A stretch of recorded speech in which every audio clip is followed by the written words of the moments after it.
Stop that.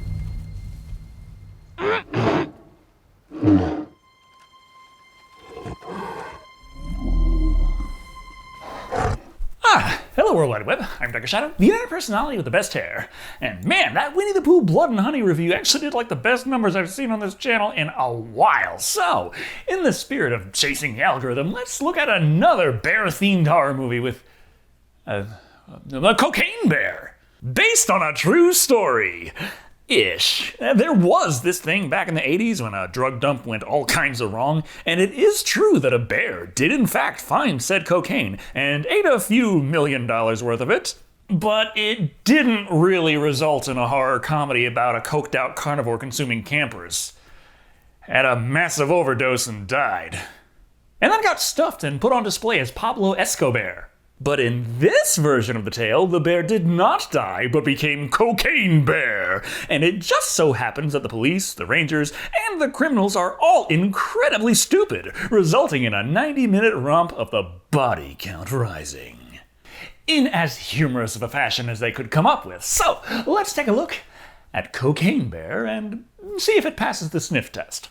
The movie opens up establishing it's distinctly set in the 80s, with 80s pop playing over a scene of an airplane hurriedly dumping duffel bag after duffel bag full of cocaine at the hands of Andrew C. Thornton II, played by Matthew Rhys, whom, despite the situation, appears to absolutely love his job. Possibly because he's doing drugs! Anyway, dumped all the duffel bags he couldn't carry. Now it's time to make the jump. Very loosely. While it is true that Mr. Thornton was found dead September 11th, 1985, splattered all over some poor bastard's driveway, the jury's still out as to exactly what it was that prevented his parachute from deploying. Also, this is a movie about a killer animal, so we need to get in that disclaimer about how animals are actually not that dangerous, and usually don't do cocaine. And they cite Wikipedia as a source. The comedy just keeps on coming. But it's time to meet two hikers, Olaf, played by Christopher Hivju, and Elsa, played by Hannah Hoekstra. They're just out enjoying nature, making plans for the future, picking baby names, and, of course, Hannah mentioning that she really doesn't want Olaf's brother's band to play their wedding, for obvious reasons. This singing is like shit. Sadly, it still mattered back then. It was 11 more years before they invented autotune. This upsets Olaf so much, he doesn't notice the obvious bear track on the path, or the huge bag of cocaine! Who needs foreshadowing when you've got fantastic vistas? And yeah, they do in fact spot the bear, but they're more interested in just how majestic and beautiful nature is than they are worried about their safety, at least up until the bear begins to close in on them. Whatever you do, don't Run! Oh no! Oh no! I said don't run! And of course, as this is a horror movie, they do the dumbest thing possible in the situation, triggering the hunting instincts of the CGI bear. Performed by Alan Henry. As they run for their lives, we quickly lose track of the bear. So despite us knowing this bear is the monster of the movie Cocaine Bear, we still gotta obscure the killer, so Elsa is pulled into the brush by the creature. But if we can't clearly see it, how can we be so certain of her fate? Well, I guess his brother ain't singing at the wedding after all.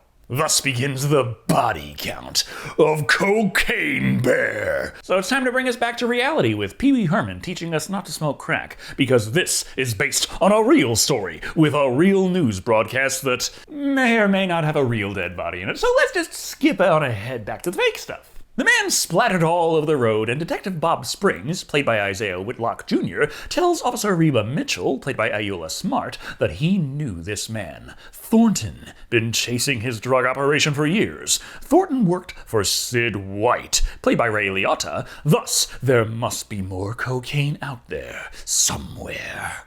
More importantly, though, Bob starts to talk to Reba about dogs and how nice it is to be able to play fetch with your dog.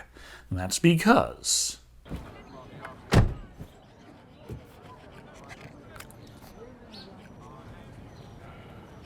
his new dog is not a big manly mutt and incapable of playing fetch. At least for more than 4 feet. But we've got the rest of the drug smugglers to introduce, such as David, played by O'Shea Jackson Jr. He's also working for Sid, but Mr. White is upset with this recent turn of events. Not so much Thornton becoming lawn fertilizer, as the fact that he's stuck here babysitting his grandson, and David is tasked to recover the coke at once! Later, first we have more characters to introduce. Sari, played by Carrie Russell, and her daughter Dee Dee, played by Brooklyn Prince. Thought you were off tonight. We talked about this, remember me picking up some extra shifts? You said you were okay with it. Just your average mother-daughter duo. Single mom working hard to provide, teenage kid being disobedient and disorderly whenever possible, and somewhere by the end of it all, I'm pretty sure someone's going to be lowered into a smelting pit. Possibly Suri's love interest, and possibly by Dee Dee, as she has no kind words for her mother having the audacity to try to get a man. But to be fair, the choices aren't all that great, such as Eddie over here, played by Alden Ehrenreich. Drunk, disorderly, and a drug smuggler. David is here to tell him that Sid White, their boss and Eddie's father, has tasked them with recovering the lost cocaine that must have been dumped somewhere in the forests of Georgia. Which just so happens to be where Dee Dee is heading today, along with her friend Henry, played by Christian Convery. But I gotta go pee. Go outside. Why do I skip school with you? You're bossier than the teachers. And they intend to play hooky and run off into the woods. Dang old delinquents. They think they own this place. They can just run off and get fresh air and sunshine. But we suddenly jump back to Bob. While he didn't quite adopt the dog he wanted, its handheld nature makes it very easy for him to pass it off to Reba, as he can't care for his new dog considering, hey, a trucker overheard David and Eddie talking about that cocaine drop in Georgia, so he must go there for an investigation. Speaking of investigations, Suri has just learned that, hey, your daughter skipped school today, but wouldn't you know it? When Henry went to pee, he just so happened to leave his backpack behind, which just so happened to contain a map, which just so happened to have their destination marked on it. How convenient! First things first, though, we need to introduce even more characters. The park ranger, Liz, played by Margot Martindale, and one of the quote-unquote teenagers that terrorize these parts, Vest, played by J.B. Moore. But between his incredibly generic name and the fact that he is quite clearly played by a 28-year-old, we can already figure out his chances of survival for this movie. He's taken aback by the fact that Liz appears to be dolling herself up, though, for she is preparing for the arrival of Peter, played by Jesse Tyler Ferguson. You got a dusty beaver here, Ranger. Yeah, well, I'm working on that. A wildlife inspection rep here to do a little survey, but Liz is far more interested in going full-on National Geographic with the man. But back with the kids, their planned hike is immediately sidetracked when Dee Dee discovers a brick of cocaine. Now, thanks to all those anti-drug PSAs, they know exactly what it is. But sadly, Pee-wee never got around to showing them exactly what you're supposed to do with it. How do I do it? You eat it. How much? Like a tablespoon's worth. Now, I'm not saying I've got experience in these things, despite what people say, but let's just say that is going to have one hell of a side effect. Because it tastes absolutely disgusting! Henry says Dee Dee just isn't a cocaine-eating pro like him. But when it's his turn to chop snow, he reacts just the same. And it's hard to keep the facade going. It's not their main concern for long anyway, is hey, there's even more cocaine over here. But something got into it. Cocaine Bear! Don't move a muscle.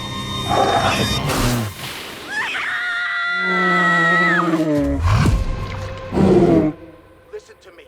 But their lives are saved in the nick of time by this movie's incredibly jarring jump cut editing.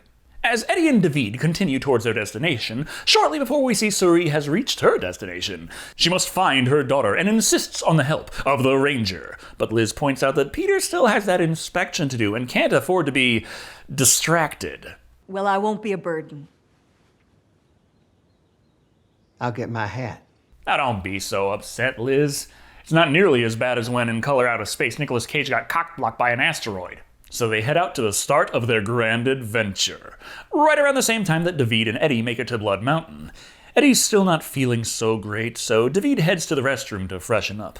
But the delinquents arrive! Vest, along with his buddies, Ponytail, played by Leo Hanna, and Kid, played by Aaron Holiday. He doesn't care about their threats or their knife, as he kicks all the asses and takes all the names, beating them all into submission.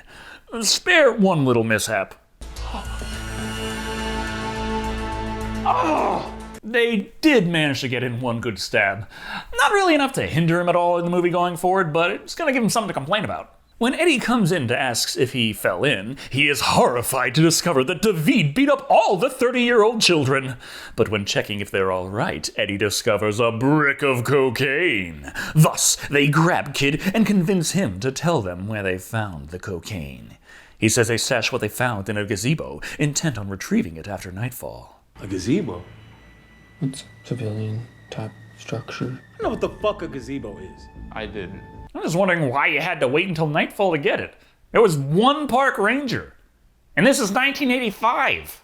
They convince Kid to show them the location after a little deal. Either he shows them, or they blow his fucking head off. So, they're on the way to the woods. Also, Bob is still coming, in case you needed to be reminded. And of course, Sari is here as well, trying to find her daughter. There are clues here and there that she went this way, but the biggest hint is Henry, who has climbed his way up a tree. He says that they were attacked by a crazy bear, and that bear took Dee Dee with it somewhere. Ugh.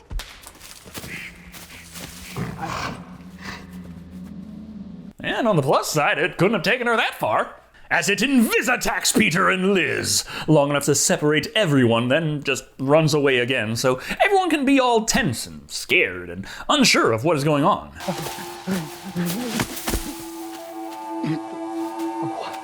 And that was before the drugs. Sneaking up on Liz, Cocaine Bear mauls her ass! Then Batman's out of there once more, giving her the chance to run away. To get help, of course. In the meantime, Peter rushes up a tree, while Sari desperately tries to figure out what she's supposed to even do in this kind of situation. You're safe. Bears can't climb trees. Of course I can! Then why are you up here? It's a horror movie. When the killer attacks, you run up the stairs, and given the options, this was the best you could do. In any case, Sari's still on the ground, just like the bear, until it begins to climb the tree towards Henry. But remember, Henry's one of the few kids in this movie actually played by a kid, so the bear can't kill him. But when it gets a whiff of the cocaine all over Peter, it just can't wait to run over and kill the ever-loving fuck out of him! This does mean that Suri and Henry can take the opportunity to escape, as Cocaine Bear is distracted by the need to do a line off Peter's severed leg. Anyway, Henry can finally explain to Suri that he and Dee Dee found cocaine, and the bear ate it, and kind of started killing everyone. Like Peter. I'd love to not remember that, but it kind of seems like the thing that stays with a man forever. Yeah, but hey, look on the bright side. You could always grow up to become a emotionally unstable societal outcast who gets by looking at fictional depictions of people being dismembered and telling people what you think about it. But on the downside, you will be cursed to always have to do a call to action reminding people to like the video and subscribe for more content like this. Henry points the direction that the bear took Dee Dee, but we switch over to the ranger station where Liz meets up with Vest and Ponytail. They already called the ambulance over being attacked, but there's some crossed wires, and while they're talking about David, Liz is still talking about the bear. More importantly, there is someone outside! Wait, you're gonna shoot him? The hell yes, I'm gonna shoot him. He took a bite out of my ass. What the fuck is wrong with this guy? You don't knock it till you try it. Thus, Ponytail opens the door, but is surprised to find out it's a bear outside. So he stands there while Liz closes her eyes and blows his brains out. Ponytail's brains, not the bear. The bear's fine. As such, Vest moves the corpse of his friend out of the way so they can close the door, and Liz can continue waving the gun around, terrified, wondering just where the bear could be. At the front door! Again! But we gotta keep jumping back and forth everywhere with this editing, showing that the smugglers are still walking, and Bob has made it to the Blood Mountain parking lot, while Suri and Henry have found red splatters of paint. Looks a lot like blood. How can you be sure? I'm a nurse, Henry.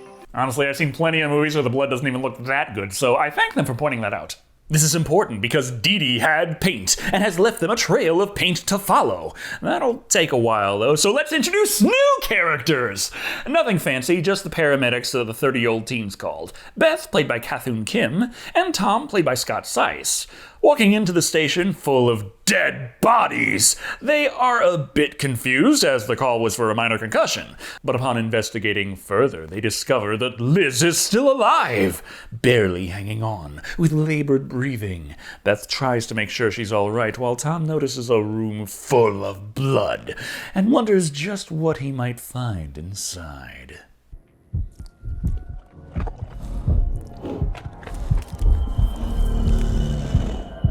Jesus! All the animated bears before just ate the cereal and left the kids alone! So they must run! Beth and Liz get into the ambulance, and Beth straps her in and floors it, leaving Tom to run behind and barely make it to the ambulance in time. But it's not over yet, because this bear is coked out of its gourd and has no problem chasing down an ambulance, throwing Liz out the back to smash into the asphalt and die, mauling Tom to death, and causing Beth to crash the ambulance, flying through the windshield to her own demise. Really?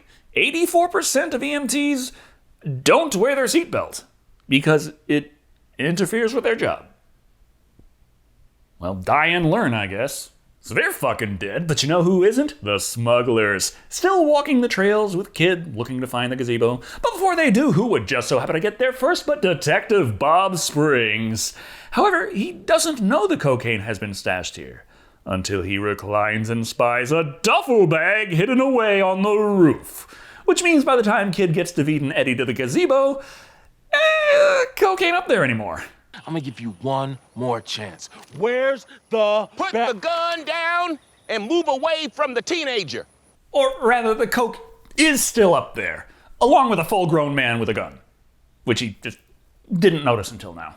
But Bob gets David to lower the weapon, and then he moves to get down. Except, it's a bit of a drop, and he's not exactly a spring chicken. He's just 2 weeks from retirement. How did you get up there? Well, I jumped from that tree over there, but I hurt my hip a little. It's a lot easier to pull off those Lara Croft acrobatics when you're not in frame. Also, it makes the outfit far less embarrassing. Seeing his chance, David goes for his gun, but gets his fingers blown off. But that just pisses him off, and he gets his gun anyway, leading to a standoff. At least, up until Cocaine Bear shows up. Or, rather, it's still a standoff, but a different one. No one knows what to do, and the bear is acting weird. Kid and Eddie remain flat on the ground, and before you know it...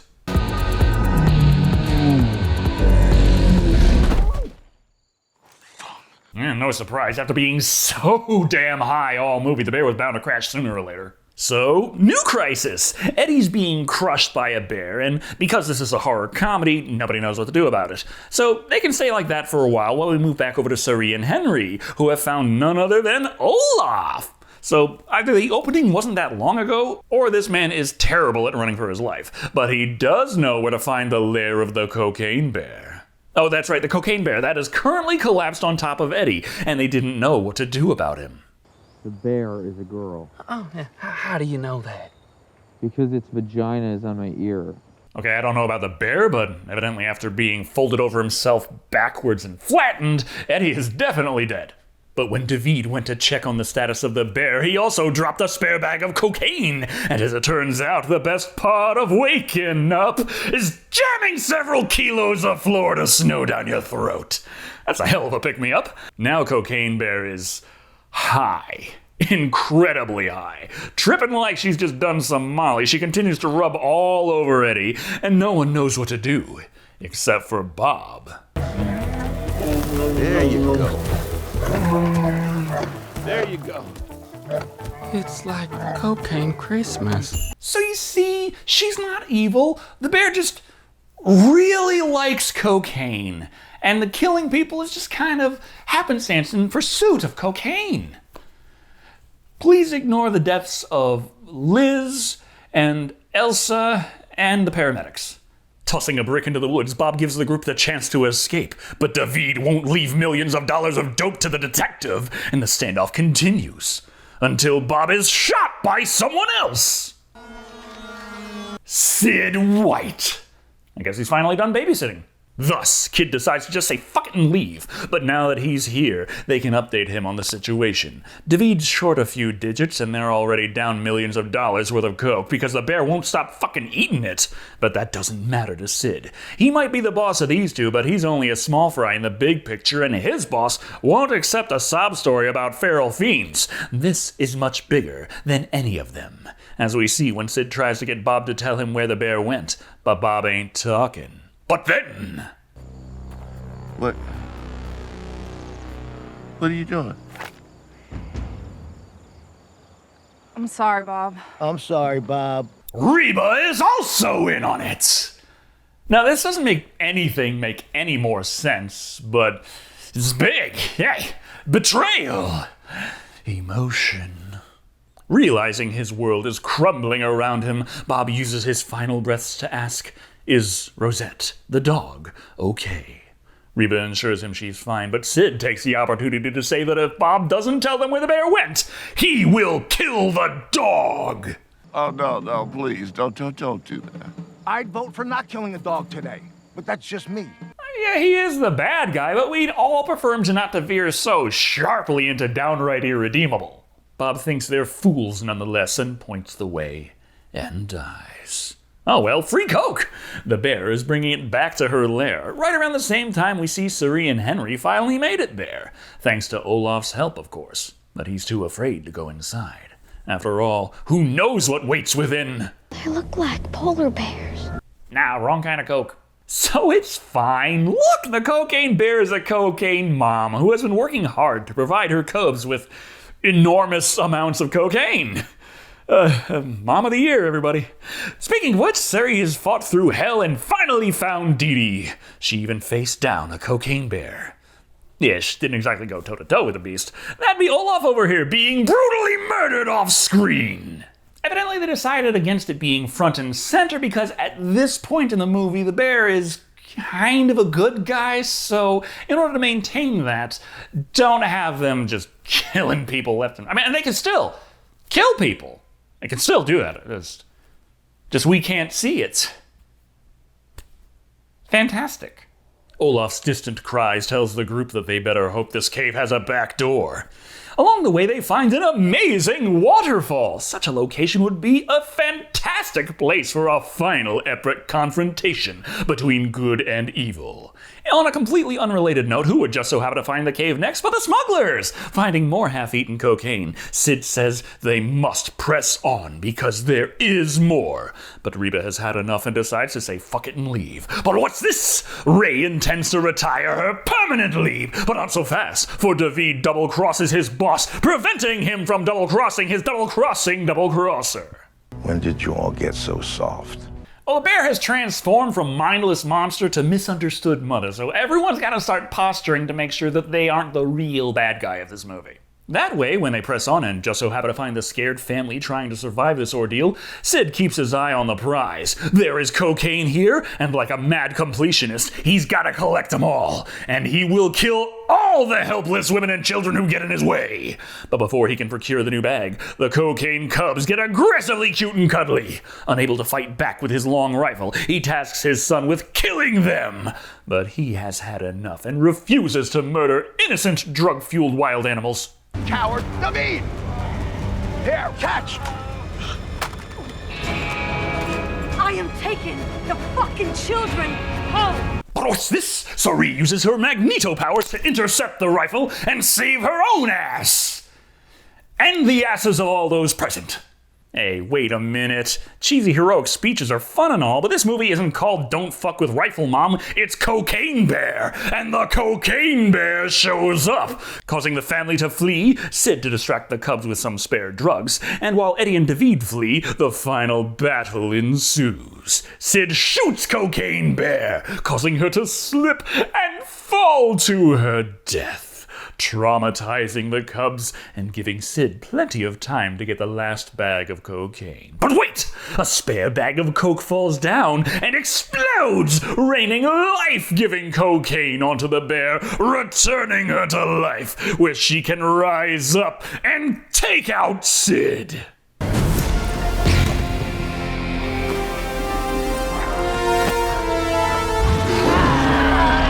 I guess humans were the real cocaine-fueled animals after all. Therefore, happy ending! Sari has saved the day, and maybe found a new man. Can't confirm that till the sequel. And Reba takes care of Rosette, all the way across the parking lot before she dumps the dog onto Eddie. Whose dog is this? I think it's mine. Mine and Gabe's. Is it on cocaine? No, but she'll probably get some PTSD flashbacks every time she gets the zoomies. Anyway, that was Cocaine Bear. And it is good and bad in all the right ways. And some very wrong ways as well. Of course, nobody went into watching Cocaine Bear expecting jaw-dropping cinema, but it's honestly surprising how the overall film quality came out, I suppose you could say. The plot is straight out of the Asylum, but this thing's a Universal movie, and while not nearly convincing, the CGI work for the bear is quite a cut above anything the Asylum could have produced. Not to mention, it has a whole lot more screen time as well. Despite this, though, there is one persistent problem from start to finish that really drives me nuts. The cuts. Editing in a movie is as important as the direction, acting, and cinematography. Cuts from shot to shot need to happen, but you want the movie to flow, so there are certain techniques movies use to minimize the impact of a cut, like changing angles during a character motion, or not cutting from moving shots to still shots, and all kinds of things that this movie gleefully throws out the window, resulting in a jumpy, difficult-to-follow production. This means when the movie does things that are honestly normal, like switching between different perspectives or different sub-stories, the harsh nature of the cuts leaves the whole thing feeling a lot more jumbled and poorly paced than it actually is. But, like I said, nobody watching this expected jaw-dropping cinema, so what did we expect? A bear on cocaine killing a bunch of people, and we get that. Mostly. It ends up morphing into a misunderstood beautiful creature of nature on cocaine, which is, yeah, we've heard it all before. It would be nice if a newer movie about a killer animal could be made where the killer animal was just straight up evil and we just gotta deal with that. But I must admit, the cocaine cubs are cute. At the end of the day, I feel like Winnie the Pooh Blood and Honey was underrated, but not by much, and Cocaine Bear is overrated, but similarly, not by much. It's a fun romp and horror comedy with that 80s twist that means the soundtrack is mostly synthesizers and electric guitars, and I did have a great time, even if the editing was fighting me the entire way, coming in at 3 big bags of blow out of 5. And at the very least, we can thank this movie for inspiring new drug-fueled animal films coming soon, such as Cocaine Shark or Meth Gator. View that as a positive or a negative at your own discretion. Thank you all for watching. I've been Shado. And remember, don't feed the bears. This includes picnic baskets, hard drugs, or fellow hikers.